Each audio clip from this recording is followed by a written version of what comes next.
بلوچستان میں سیلابی ریلے گزر گئے، تباہی کی داستانیں چھوڑ گئے، گھر بار تباہ، کاروبار ٹھپ، فصلیں اجڑ گئیں، شہری گھر سے بے گھر ہو گئے۔ نصیر آباد، جھلمکسی اور ڈیرہ مراد جمالی سمیت متعدد سیلاب زدہ علاقوں میں متاثرین امداد کے منتظر۔ قلعہ عبداللہ کے علاقے لمڑان میں 4 کلومیٹر تک زمین میں دراڑیں پڑ گئیں۔ لیویز کے مطابق لمڑان میں زمین 2 حصوں میں تقسیم، باغات، سڑکوں اور گھروں کو نقصان پہنچا۔ دراڑوں کی چوڑائی 4 سے 6 فٹ اور گہرائی 50 فٹ سے زیادہ ہے۔ مسونگ میں متاثرین کا امداد نہ ملنے پر احتجاج۔ بلوچستان میں سیلاب سے مزید 6 اموات کی مجموعی تعداد 176 ہو گئی۔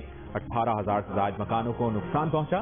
محکمہ مواصلات اور تعمیرات بلوچستان کا دعویٰ ہے کہ سیلاب سے متاثرہ 268 سڑکوں کو بحال کر دیا گیا۔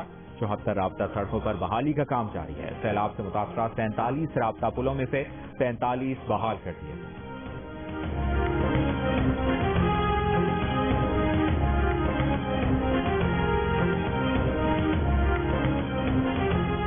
زیکب آباد کی تحصیل گڑھی خیروں میں بیگاری کینال میں 100 فٹ چوڑا شگاف پڑ گیا۔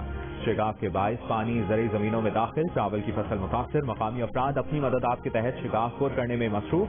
بارشوں کے بعد سیلابی ریلا راجن پور کی بستی عبدالرحمان میں آ گیا۔ پانی گھروں میں داخل ہونے سے لوگوں کو نقصان۔ علاقہ مکینوں کا ضلعی انتظامیہ کے خلاف احتجاج۔ مظاہرین نے رجحان روڈ ٹریفک کے لیے بلاک کر دی، گاڑیوں کی لمبی لائنیں لگ گئیں۔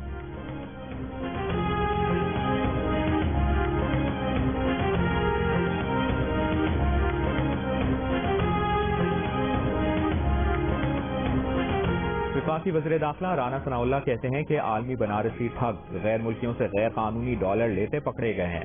اسلامی ٹچ دینے والے فنکاروں کو اب قانونی ٹچ کی ضرورت ہے۔ فارن فنڈنگ کے مجرم 8 سال سے قانونی ٹچ سے بھاگ رہے ہیں۔ ہر چوری پکڑے جانے پر جھوٹا Imran and foreign agent company مکاری، فنکاری اور عیاری کرنے لگتے ہیں۔ فارن فنڈنگ کیس سے پتہ چلا کہ عمران نیازی کتنا گندا کردار ہے۔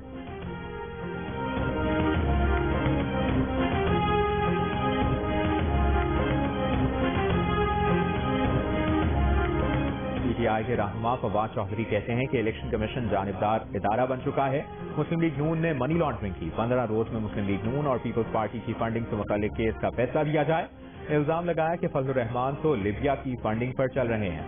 کہا FIA کس حیثیت میں پارٹی رہنماؤں کو نوٹس جاری کر رہی ہے۔ بولے کہ 25 مئی واقعات پر ہم نے JIT تشکیل دینے کا فیصلہ کیا ہے۔ ماڈل ٹاؤن معاملے پر بھی پنجاب حکومت تیزی سے آگے بڑھے گی۔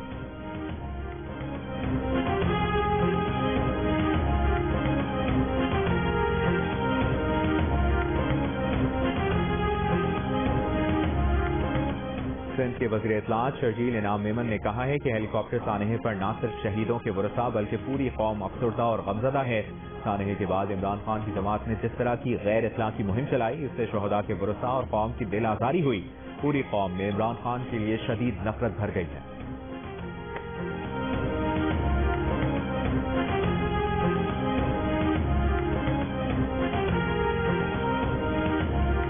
PTI ممنوعہ فنڈنگ کیس سے متعلق FIA کی اسلام آباد سمیت دیگر شہروں میں بیک وقت 6 انکوائریاں جاری۔ حکام کا کہنا ہے کہ 13 اکاؤنٹس کی شناخت ہوئی ہے جن میں یہ رقوم منتقل ہوئی۔ جن بینکوں میں اکاؤنٹس ہیں ان کو نوٹس جاری کیے گئے۔ عدالتوں نے ان بینکوں کو مکمل تفصیلات فراہم کرنے کے احکامات دے دیے ہیں۔ FIA نے کراچی میں PTI کے 4 بینک اکاؤنٹس کا سراغ لگا لیا۔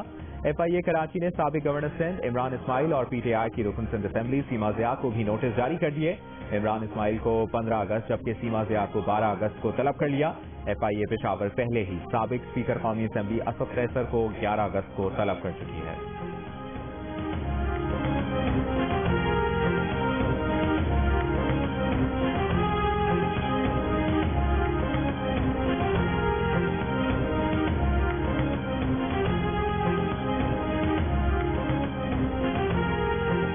کراچی میں اذیتناک لوڈ شیڈنگ کا سلسلہ تھم نہ سکا۔ شہر میں رات کی لوڈ شیڈنگ نے لوگوں کے دن کا چین بھی اڑا دیا۔ پورے شہر میں ہونے والی بدترین لوڈ شیڈنگ کا دورانیہ 4 سے 14 گھنٹے تک پہنچ گیا۔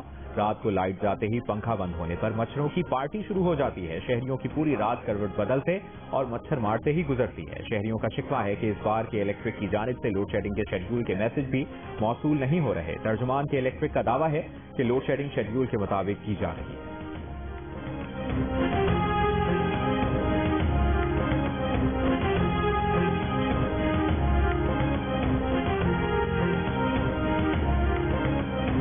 دنیا ایک اور بحران کے دہانے پر۔ غزہ پر دوسرے روز بھی اسرائیل کا فضائی حملہ۔ غزہ میں ایک مہاجر کیمپ کو نشانہ بنایا گیا۔